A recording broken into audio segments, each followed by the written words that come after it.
Hello, I'm famous celebrity. You're watching Super Duper Friends with Josh, Kyle, and Jack. Play the theme song. Shut up and sit down.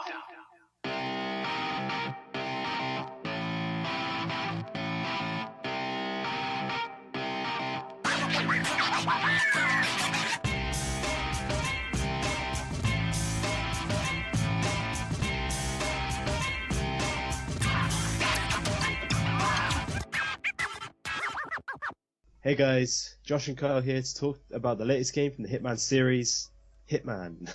It's supposed to be a platform now, as in they don't think they'll be making like a new Hitman game. I get like after this it will be constantly delivering new content in episodes to it. Yeah, so Hitman has turned into an episodic game.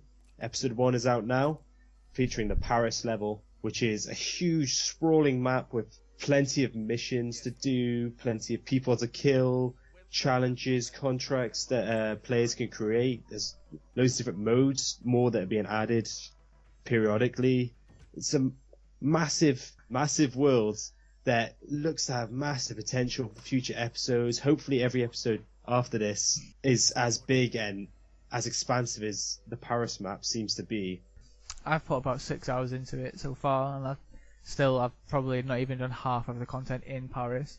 Like, you know, looking at the challenges, they give like sort of hints of what you could do in the levels, and I've not done like half of the stuff you can do in it. So that's really good, and it's a lot of replay value in it. Yeah, it's just crazy. 6 hours, and you haven't even reached half of the secrets you found, let alone the replayable challenges you can do, and all the stuff like that. It just seems like a great game to mess around with and just set yourself your own challenges and keep trying to do the next coolest thing you can. Unfortunately, the game is mired with problems. Most notably, the always online DRM, which has reared its ugly head again, despite previous claims from developers saying that it wouldn't be necessary to be online to play the game. Yeah, this really confused me because when the beta was announced, he said, yeah, the beta's always online because we want to collect all the information we can from you, which, you know, fair enough, makes sense. I get that. And then they explicitly stated afterwards, don't worry, the full game will not be always online. And everyone was like, Which okay. Turned out to be a lie. Yeah, then the game comes out, people are playing, and the servers go down. A big pop-up comes up, says you've lost connection to the servers, so we're going to have to throw you back to the main menu. As far as I know, they don't even save the game. So you lose progress and get thrown back to the menu in a purely single-player game when the servers go down. And the issue there is that they won't let you play the game until you connect to the servers again. Yeah. In a purely single-player game, we'll reiterate that. It's even worse than Just Cause 3 that was always online, even though that was purely single-player. I understand that, okay, you don't want to lose sales to piracy. I mean, I'm pretty sure the precedent that Witcher 3 set is that you can still be a commercial success without any DRM at all, but okay. Yeah, just look at Witcher 3. I understand, okay, fine. Piracy is a big issue for you. We don't know exactly the damage that piracy does, but I understand, okay. I think, though, the thing is, this bad DRM drives people to piracy. I agree. It's anti-consumer. Because with piracy, you can't tell if someone pirates your game. You can't tell whether they would have bought it or not. You know, they might not have the money for it. They might not think your game is worth buying, but they still want to play it. You don't know. You don't know the numbers. As you see a big number of how many people have pirated it, even if you can't see that properly. And then the guys who purchase it legally get punished for it. Yeah, exactly as you said. It's punishing people for buying the game legitimately and causing an experience. It literally drives you to pirate the game. Like, I've seen plenty of comments online saying, yep, just going to pirate this game now, get a refund on Steam and pirate it. So. And can you blame them when they can't even play the game sometimes? They're not connected to the internet, they can't play the game. It's a single player game. I understand there's certain parts of it that are single player gameplay though. There are certain parts of it that do require online, which is fair enough. I'm not against the idea of having online elements that you have to be online for. I mean, that's just the nature of the game. But for the most part, you can just run around this world doing nothing, having nothing to do with the online elements, and just having fun in this world. But apparently you can't unless you're connected to the servers, which is ridiculous. Yeah, which is a shame because it's a really, for a Hitman game, it's really good. It plays really well. I'd probably say this is like peak Hitman gameplay. I mean, some people might argue Blood Money because there's more technical things such as like, you know, peeking through the keyhole, you know, all that stuff like traditional Hitman. Like, but I think they've learnt the lesson from Absolution that, like, you know, that wasn't that well received among, like, you know, the core Hitman fans. But they've taken the best parts of Absolution and put that with Blood Money, and, you know, dragged it forward so it's, you know, more evolved, and it just plays really well. Yeah. And there's plenty to do in it. So, you know, the elusive contracts, which is when someone will pop up 1 week or a day, and you have one chance to get it during that time. Or else they move on. You've got the escalation mode. You keep replaying a contract with, you know, more restrictions being added as you go on to make it more challenging. And it's going to be, they've said that it's going to be constantly evolving with updates from feedback from the community as well as the new content. So hopefully they get the message, you know, we don't like the always online DRM. Please fix it. Yeah. Despite the online DRM, there is also problems with performance. A lot of people are saying, they're reporting that they're struggling to hit 60 FPS on mostly medium settings on decent computers. It's varying reports. On the benchmark, you said that it seems very unoptimized because the benchmark itself is just it jumps from FPS to FPS. The current FPS is very sporadic. Like it just bounces all the time. It never settles in a certain area of FPS. It's all over the show constantly, which, you know, screams out, you know, not been that well optimized. We haven't taken the time to optimize the graphics in this game. I mean, it's not a bad looking game. It runs like you said, it's varied reports. I'm getting a steady enough performance. I'm not seeing many, like, you know, dips or anything, but you know, in the benchmark you can see that, and there's plenty of people who say they are having dips and problems. Yeah. So don't put your shadow maps on ultra. Definitely don't do that. I think that's the general consensus no matter what rig you got. Don't put your shadow maps on ultra. The annoying thing with that as well is that texture options being tied down to your graphics card, meaning if you don't have a top of the range graphics card, you can't put your graphics above medium. Yeah, like I've got a 780 Ti. Which isn't a bad card. It's a good card. It's a good card. Yeah, it's got 3 gigs of VRAM, and it can run most games, you know, pretty high maxed out. Turn down some of the, you know, the super special options in, you know, current day games. Yeah. And I'll get a solid 60, and it's just like I can't choose. I can't remember if it's texture quality or level of detail, the highest one, because it's tied to the card and it's grayed out. You can't change it, and it's the same with super sampling as well. Sadly, all these problems, there is also been a recent problem with the pre-order DLC, which is already a bad thing, you know. Pre-order DLC. Pre-order DLC in no way is it a good thing. There is no reason to ever happen. Yeah, it's like if this content was part of the game to begin with, it wouldn't be disappearing. No, which is exactly what's happened. Yeah. In the latest patch, people's pre-order DLC has accidentally been removed from the game. Trying to work on the fix, but apparently it's some sort of error, like download error. Yeah, Even if you've already downloaded it, there appears to be an error for your download. So if you check your downloads, I've yet to check mine, so. Well, you could re-download it apparently in your downloads if you have got this error. Yeah, there's no need for pre-order bonuses to begin with, and so for this to randomly disappear after a patch just seems ludicrous. Like, it's just so frustrating to see these minor problems that could be forgiven. The game is good, and that kind of saves it a bit, but these problems are just really annoying. They're just really disrespectful, I think. Yeah. The pre-order DLC you can kind of like understand, like that's just a bug that happens, but the pre-order DLC itself is another issue. It just seems disrespectful to punish your customer when they're clearly not pirating the game. I just don't understand the logic.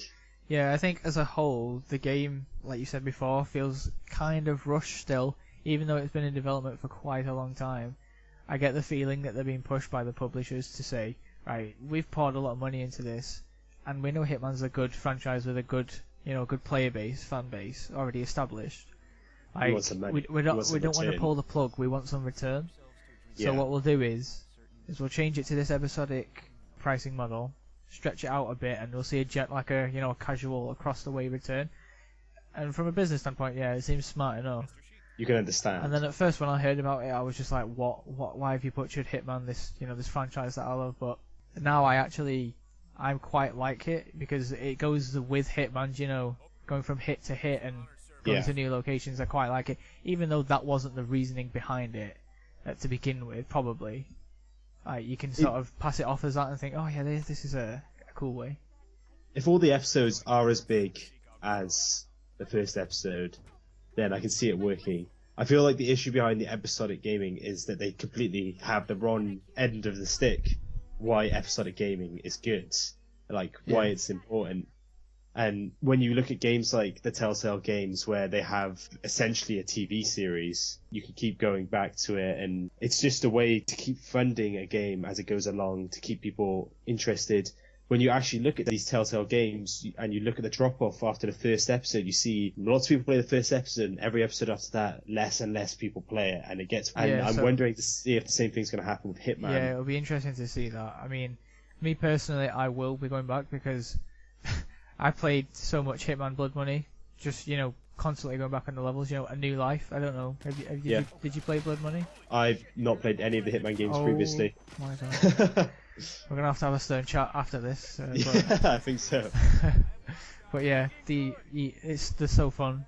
So I'm definitely going to be going back regardless of, new content drops. It's just a game. If you're bored, just go on it, play around, kill your targets in some fun ways. From what I've seen, it does look really fun. It does look something I'd be interested in. I'd say, how I started off with Contract, and then played the older ones, and then had Blood Money, is there which a story? Was amazing. Yeah, there is, yeah. In the new Hitman, there's a story. Oh yeah, there is, yeah. And the thing is, it's like it's a good story from what we've got so far, because you have cutscenes in it, explaining the story, but there's also bits around the Paris level, like you can hear conversations, and because it involves a spy ring. I won't go say much more than that, but there's plenty of people around the place having little talks, so it's quite interesting. Just hope that when all the episodes release, you look at your collection of levels and you think, I'm happy, I'm satisfied with this amount of content, and not just because there's 6 or 7 episodes. I don't know, there was some mix up with what Square Enix said, or IO or somebody said. Don't know if there's 6 or 7, but there's 6 definitely announced. So you think 6 levels in comparison to like Hitman Blood Money, which I think had about 15 or so, and then the other ones had the same amount. So it's interesting to see.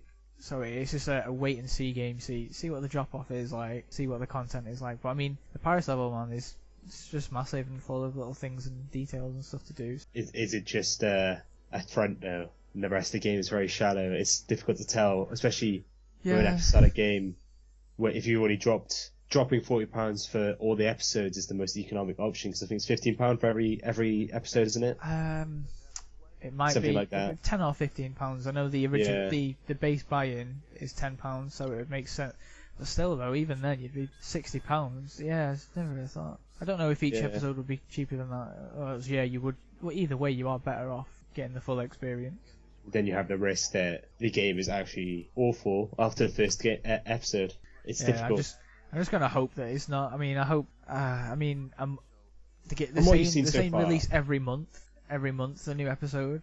I mean, and we even know, with Telltale, they take they take quite a while doing theirs as well. So if they can release every month, it makes me think: did this game need to be chopped up though? Yeah, that's also a good point to make. Wonder. Yeah, that's a good point. It's because usually the optimization of a game comes at the end of it of development, doesn't it? Yeah.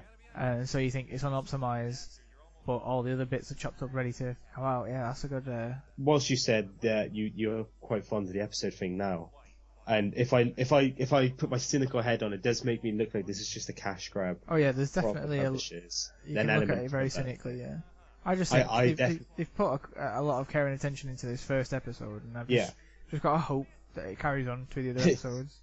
I mean, the other games have all been great. I mean, Absolution wasn't amazing, but it was alright. But they've been great, so I'm just gonna hope for the best. From the gameplay standpoint so far, you're completely on the money. Yeah. But hopefully, with all these constant updates, the developers decide that okay, we're gonna lax on this online DRM, make it a little more sensible, a little more consumer friendly. Gonna sort our performance issues, optimize our game a bit. sort out the DLC problem, which is a bug. You can't blame it entirely for having a bug. Bugs happen. I mean, the DLC I'm a is software just engineer now. it's just a suit. It's like a white suit as opposed to your black suit.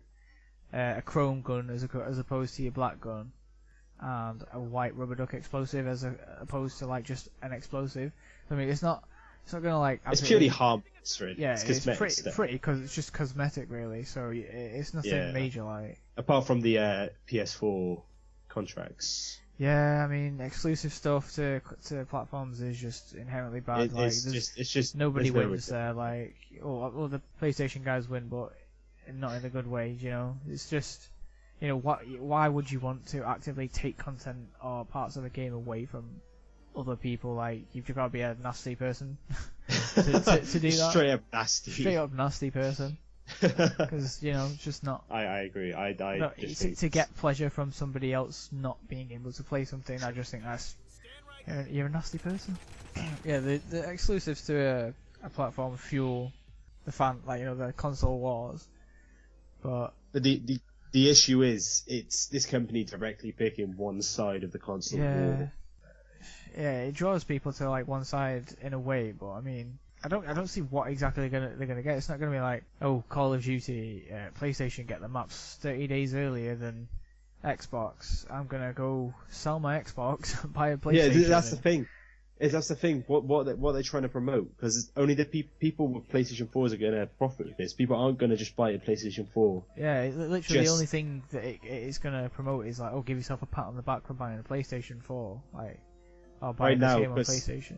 Because the trend that all the PS4 seems to get all the exclusives, it's probably going to encourage people who haven't bought a console. Maybe PS4 seems like it's the best option to go for in this type of game. I don't see any point to it, really. It's not really achieving anything. So yeah, just to bring it to a close, I suppose the whole Hitman release and stuff about it has just been very shaky since they announced the episodic launch.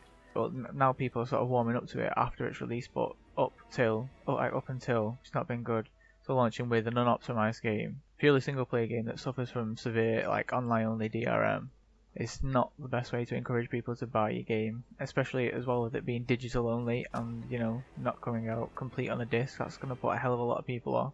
It'll be interesting to see the sales figures and the, like you said before, the drop off rate. Anyway, thank you very much for listening, guys. If you did like this video, please give us a like. If you didn't, give us a dislike. It's fine. Please subscribe, share the video with your friends. It's goodbye from me. And a goodbye from me. Yeah, see you later, guys. Bye.